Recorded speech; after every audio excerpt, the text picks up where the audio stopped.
بسم الله الرحمن الرحيم. هل أتى على الإنسان حين من الدهر لم يكن شيئا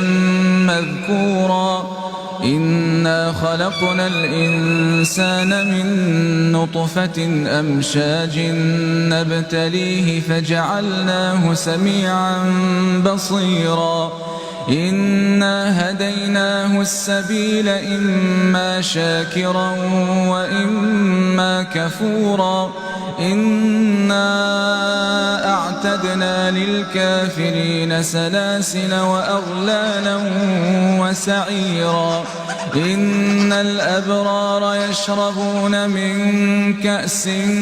كان مزاجها كافورا عينا يشرب بها عباد الله يفجرونها تفجيرا يوفون بالنذر ويخافون يوما كان شره مستطيرا ويطعمون الطعام على حبه مسكينا ويتيما وأسيرا إنما نطعمكم لوجه الله لا نريد منكم جزاء ولا شكورا إنا نخاف من ربنا يوما عبوسا قمطريرا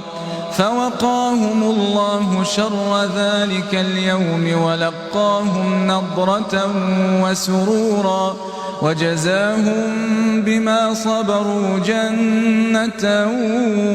وحريرا متكئين فيها على الأرائك لا يرون فيها شمسا ولا زمهريرا ودانية عليهم ظلالها وذللت قطوفها تذليلا ويطاف عليهم بآنية من فضة وأكواب كانت قوارير من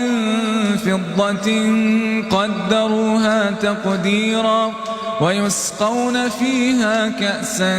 كان مزاجها زنجبيلا عينا فيها تسمى سلسبيلا ويطوف عليهم ولدان مخلدون إذا رأيتهم حسبتهم لؤلؤا